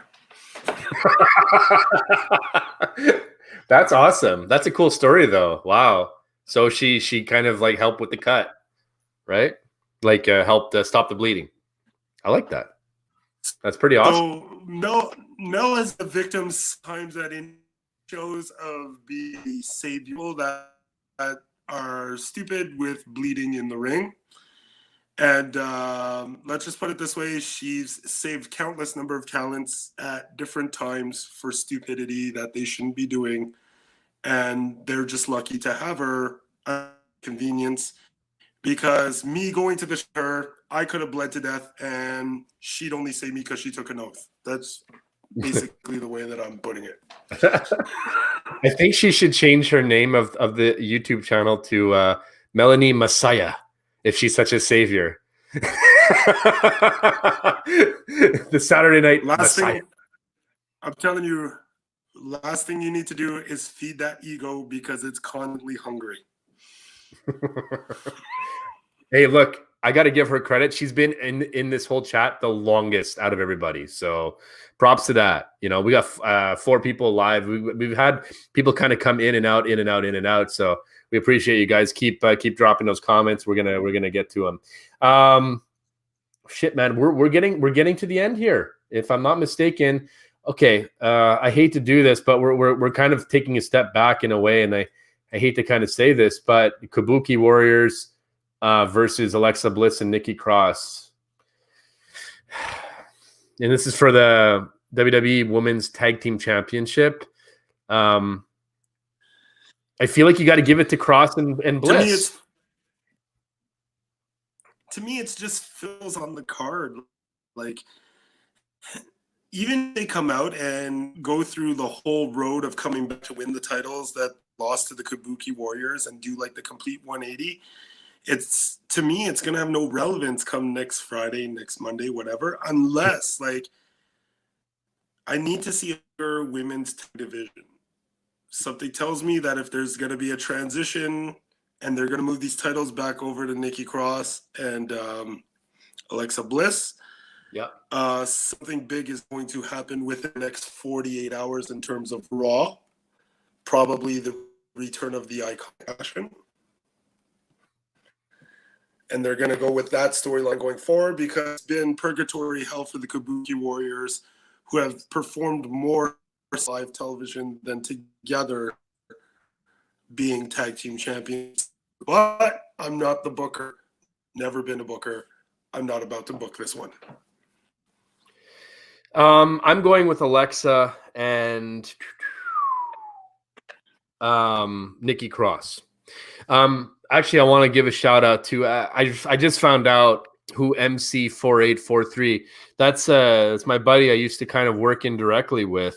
His name's Matty, or I call him Matty. It's Matt Costoso. And he's from New York, New York, New Jersey area, if I remember right. Hope you're staying safe, brother. You know, family and friends. Be careful out there. It's brutal right now. So hope you're doing okay. This guy is a massive Fiend fan, massive Alexa Bliss fan. Huge. It's so much so that he actually met her. I want to say it maybe at WrestleMania. And he like got her a gift. It was something like Starbucks related or coffee related. I don't remember. I'm trying to kind of go back in time and see the information, but I think he had a picture with her and stuff like that. Look, he's been a follower of my channel for a long time, Matt. Thank you so much for like logging in. Yeah, here he is right here. It's Matt, by the way. Yeah, he loves his girl. Yeah, I know. Look, you got to give it a little bit of time, right? In my opinion, I see this going Alexa Bliss and Nikki Cross wins the titles, which then there's going to be an implosion at some point, and we all know who's going to be the badass chick at that point. It's going to be Alexa Bliss. She's going to fuck over Nikki Cross when something, it's the classic tag team split. You're going to see it eventually, and it's going to be amazing for sure. So yeah, thanks for keep commenting, bro, and stay safe in New York, man. I know you guys are getting hit pretty hard right now. Why do you love the Kabuki Warriors? Mel, you're losing stock with me now. Like they're so boring. They're so boring. I don't give a shit. I don't give a shit. I'm sorry. The Asuka thing pisses me off because she sprays the fucking mist like I'm talking right now. It comes out more than that. Like they overdid that, and Kairi Sane is just she's just whatever, bro. She comes out, she's like, and it's like, okay, awesome in ring. It's just, where do we go with this, man? I don't know. I think it's time to take the titles off of them, Nate. I'm done rambling. Go for it. Your turn. What do you think? I could go either way on this and not care, to be perfectly honest. It's like you said before. I'm tired of like some of that end of stuff is repetitive and old. It'd be nice to see something in the women's tag division. If you're gonna put it on Bliss and Cross, go from there starting like Monday. Like, yeah, get those belts TV as soon as possible. Get them back to importance. It's time. Especially because looking at the other titles, and you don't know how those are going to come in play. Will Brock retain? Will Goldberg retain? And if they do retain, you're not going to expect them to have that extended schedule, especially with the way things are now. Yeah, you're 100% right. And you said the same. Rick just said this same thing in a nutshell. Women tag team division is dead. It's time to revive it. And the best way sometimes to do it is just to put it on a different pair of hands. That's just, it's simple as that, you know? Did you say the rule? I did. Where's my towel? Hey, remember when we went dressed to that indie show as Revival? Was it Revival or no? We weren't Revival. We were kind of like that Arn Anderson, Tully Blank, like that Four Horsemen, like, you know, with the jackets, with the towels around. That Brain Butters Four Horsemen kind of thing with the towels around the head with the sports jackets. It was great. It was sick, bro. That was so sick. I feel like we should bring that one back again, you know? That and Power and Glory, because we all know those guys on Monday Night Raw did not pull off the Power and Glory like Nate and I did. That's just how it is. I'm sorry, guys. That's how it is. I don't want to comment on the Power and Glory guys that stole our gimmick 3-4 years after we brought it. I know. It's just, come on, you know? That's why I had to call him out. I had to. Should have went viral. Again, like the Seth Rollins video. Should have went viral. What is happening? I think I need to be a little bit more active on YouTube. Sorry, guys. But now, with this shutdown, watch out. Watch out now. Let me tell you. I got a lot of things coming. I've been saying that a lot, but it's true. Let's talk. One more. We got one more match, and obviously I waited to the end. I'm hoping my boy Drew McIntyre wins against Brock Lesnar. You're not feeling this match. You're not invested. You don't care. I mean, look, the Rumble spot was pretty cool. I thought it was all right. I went nuts. I thought it was interesting. Here's the thing with Drew being in play. Mm-hmm. He's done craft and be back where he is in that title picture, to be back on that stage at WrestleMania, that I think he's getting the shit end of the deal being crowned on such a small stage when he's put in so much work. So it's like, I want him in. Love for him to the right circumstances where he's entitled to the adulation of the fans and the diehard fans that have seen his journey throughout the years. I think it absolutely sucks, and it's a matter, like, no one could control inevitably what took place here. Yeah, it sucks that it's not in a stadium, but it's like the whole thing after the Royal Rumble was laid out that it was Drew's time, and I feel like he's being, like, I don't know, quick fixed. And I think it's heavily unfortunate. If they're able to find a room on a bigger stage down the road, then you know what? We go in that direction. And for me, you're looking at the direction of the company going forward. Interesting story. Lesnar, apparently he got into it with Vince McMahon during the tapings of WrestleMania. Oh, yeah? What did you hear? That was in fact. So the story that I had heard, and once again, it's me reading dirt sheets. There might be some truth to it. There might not. Apparently, Brock was not super impressed the way the format for WrestleMania laid out. He wanted to do his match and leave. Shocker. Because everything was being pre-taped. And Vince got up in his face and fucking told him the format is the format. You wait around as is. And he called out Vince for saying, I think it's not fair what you're doing to the talent or health at risk. All you give a shit about is money, and you're not ahead of your wallet. And that's a very selfish decision. If that is in fact true, I guess you could go around and say, well, he was ready to pass that title on to Drew. And, he's not going to burn any bridges with Vince. Vince knows that Brock is Brock. And he's going to get away with saying those things and doing those things.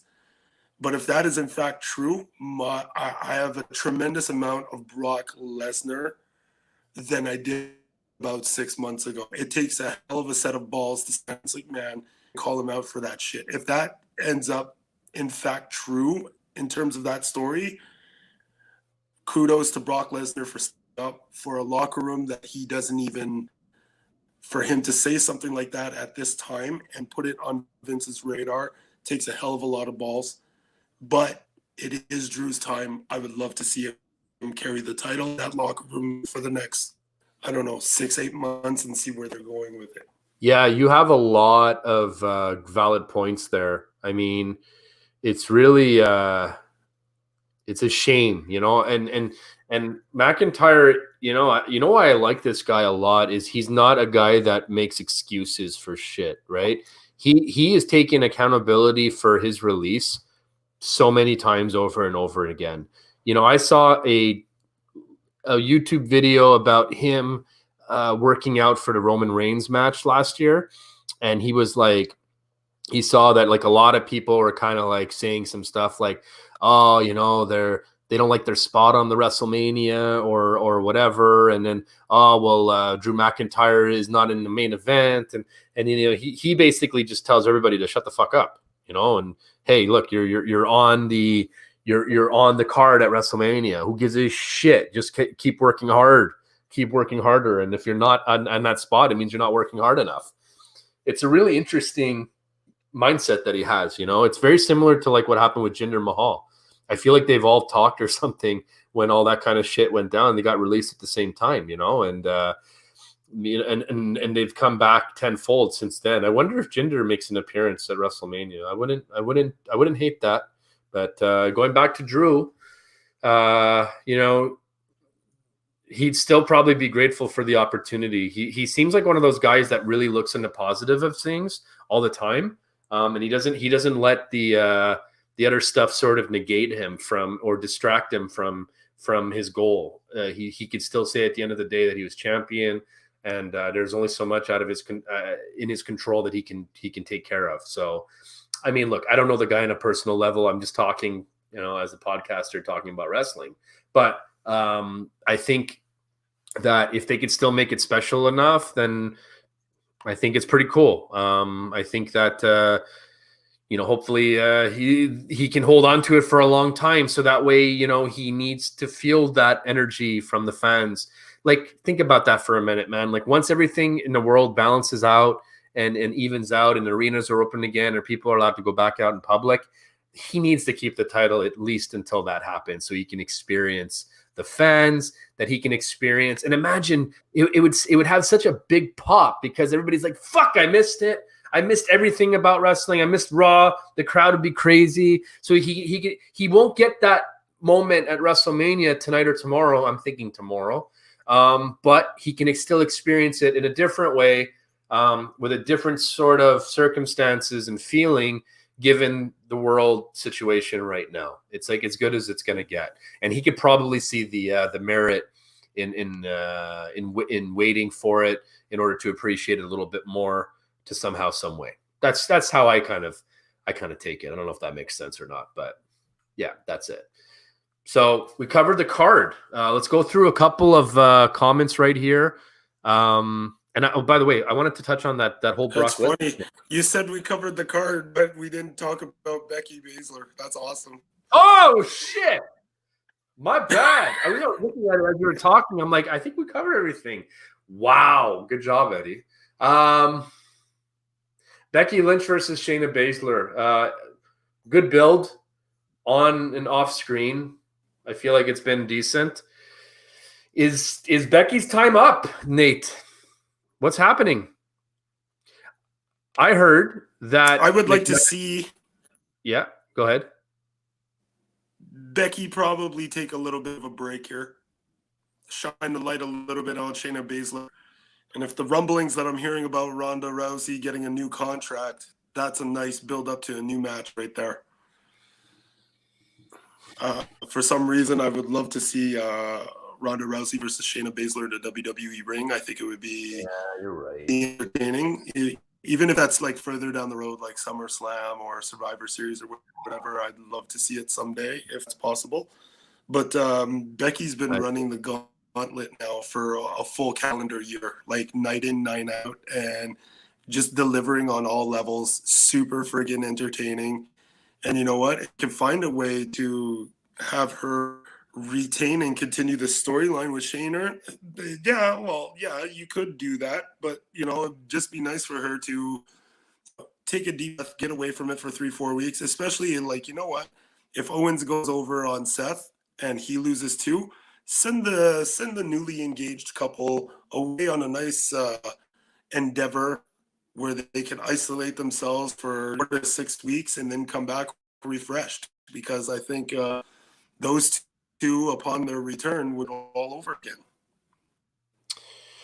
Yeah, no, absolutely. You're probably right. I made a bet with somebody that I put 20 on Becky. I probably shouldn't have done that, but I don't know why. I read something that like McMahon is kind of like he lost a little bit on Shayna Baszler. It's tricky, man. But then again, look what happened at Elimination Chamber. It was like the fucking Shayna's show.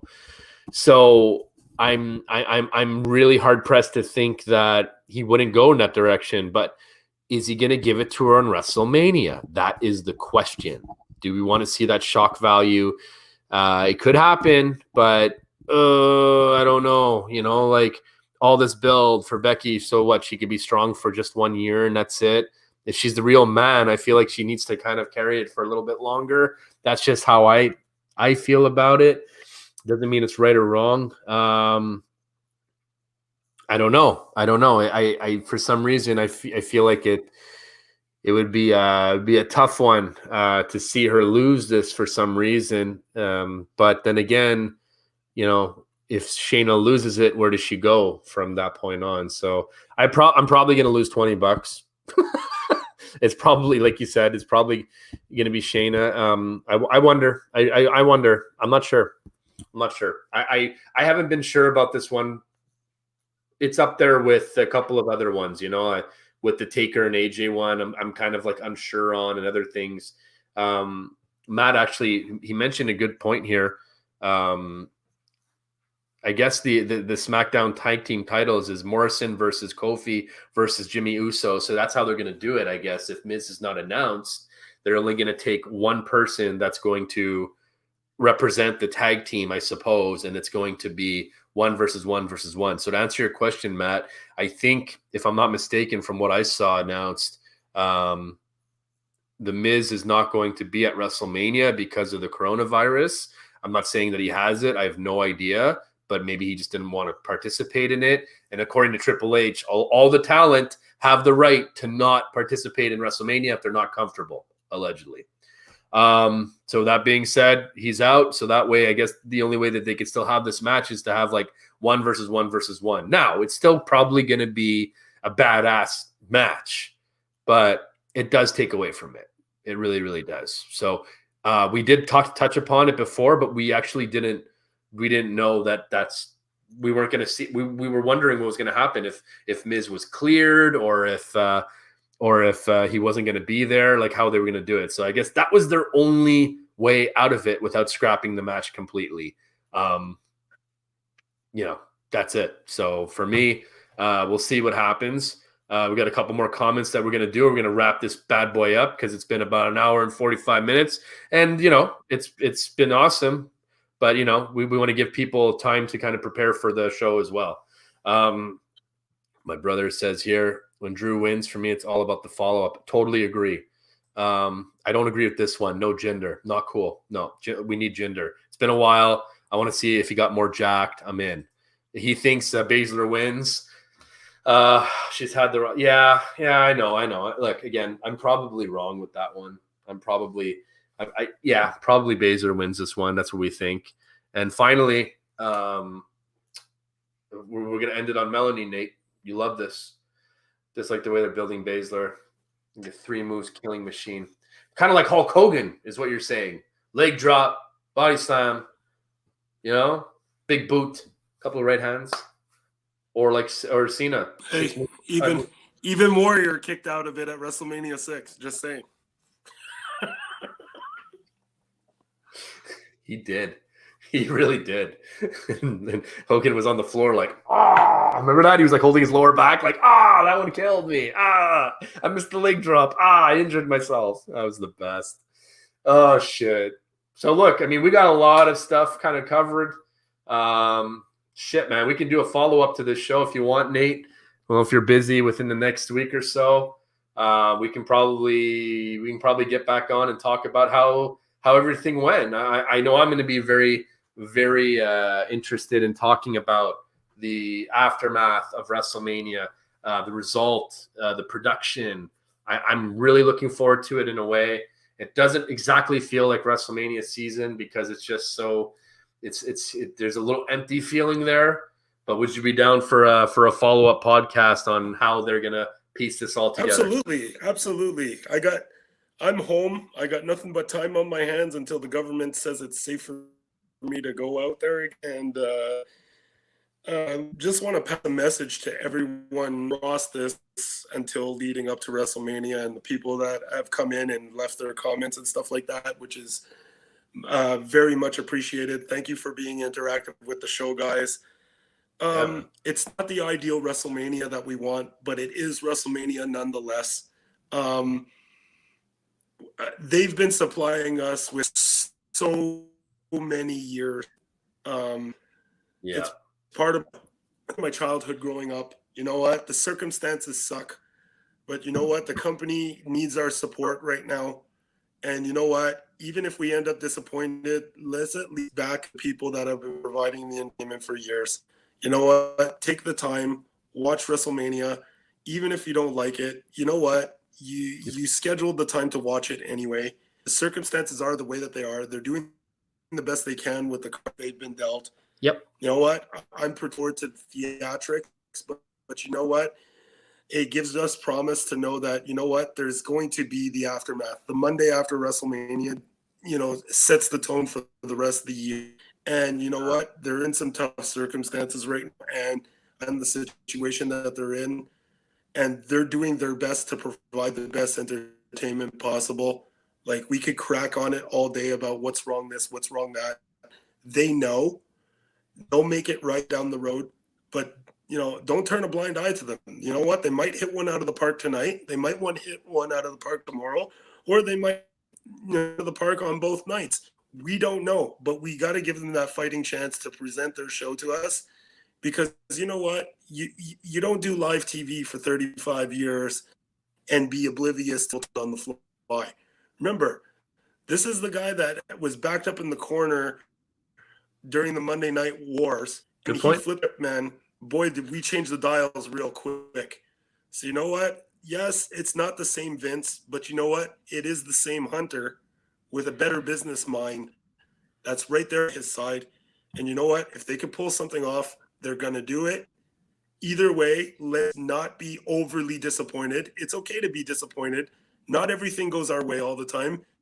That's what happens with the smarks watching wrestling. We don't always get our way, and we'll kvetch and whine, and that's exactly what tomorrow's for. So, yeah, I'm opening to do 2 more of these, 10 more of these if you want. If we have the time, let's strap it together. You know what?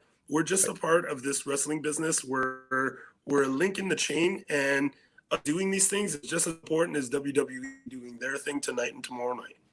Yep. No, that's it. No, I want to say thanks. All that was some great points, Nate. And I want to say thanks to the subscribers for joining in. You touched on some really great conversation pieces right there. They're doing the best they can. I, for one, as a fan, I know it's about money. And look, yes, they're doing it for money. Let's be honest, guys. It is a money thing. They still want to, business as usual and try their best to continue the show. The show must go on and all that stuff. But at the same time, I'm sure there's still an element of there that they didn't want to let us down. Everything else live is canceled and done and whatever. Well, this is still, them putting on something as best as they could in order to entertain us in the month of April, like they do every single fucking year. And I, for one, I'm happy that I have something to watch tonight and tomorrow that I don't know or I haven't seen before and stuff like that. And it's going to be decent. They're not going to be putting WrestleMania and putting in between matches, watch this match from WrestleMania 5. I don't think they're going to do any of that kind of stuff. It's going to be start to finish on 2 different nights. We'll see what kind of happens from there. Obviously, the Monday Night Raw, the next day, the Raw after Mania, is going to have a completely different buzz to it. We'll see what they're going to do. Fans related tonight, if they're going to be interactive, are they going to, pick certain people to sort of be there on the screen? I don't know. We don't know what they're going to do. I, for one, am interested in seeing it. I will be tuning in. So will you, Nate. So I love that. This is probably the most buzz we've had on the channel from a subscriber count and comment section in a long fucking time. So thanks, Mel, Matt, Rick, Conrad, shit, man, everybody else that kind of just jumped in and stuff like that. Like, we really, really appreciate it, guys. You guys enjoy the show. Nate, you enjoy the show, my man. We'll be in contact. And don't forget, guys, next time we come up, we will be talking about the follow-up to WrestleMania. Feel free to join us for that too. Let your opinions be heard here. And we'll kind of go from there. Nate, thanks you so much for being a part of this today, man. I really appreciate it. And I had fun. So at least this was like a little warm-up for WrestleMania. It got me in the spirit again. I want to say thanks. Well, like I said when we opened up the show, the pleasure is all yours. And it was. See, that was the spoiler alert. You spoiled the fucking ending for me at the beginning of the podcast. All I had to do was wait almost 2 hours and I got my answer. You were right. I can appreciate that. I like it. Spoiler City. So Nate, let some people know here where they can hang with you, where they can meet you or whatever. You know what I mean? Okay. My Instagram is NateDog514. You'll be able to find me. I don't hide much. My Twitter handle is NateDog316. You'll be able to find me there. As it is now, you'll be able to find the kitchen. Confined due to the coronavirus. So if you ever figure out the address, feel free to stop by, but don't come in because we need social distancing. And thanks, Ed, for putting this together last minute. It's always a pleasure to come up and do these things.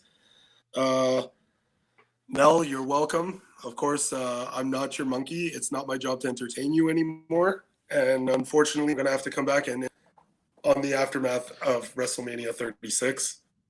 But thank you, everyone. Thank you, Ed. It was a pleasure. Of course, man.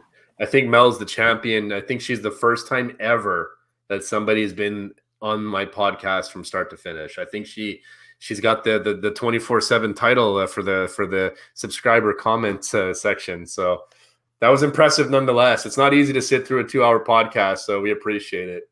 All right, guys, we'll let you guys go. You guys enjoy the show. WrestleMania tonight and tomorrow. Maybe we'll see you tomorrow. Maybe we're gonna be super, super excited, and Nate and I are gonna like jump on again. So, be on the lookout. Hit that subscribe button if you're brand new. Hit the notification. Hit the bell, man. I'm the Mountie, and I always get my views. Thanks for tuning in, guys. Outside interference is out. Woo!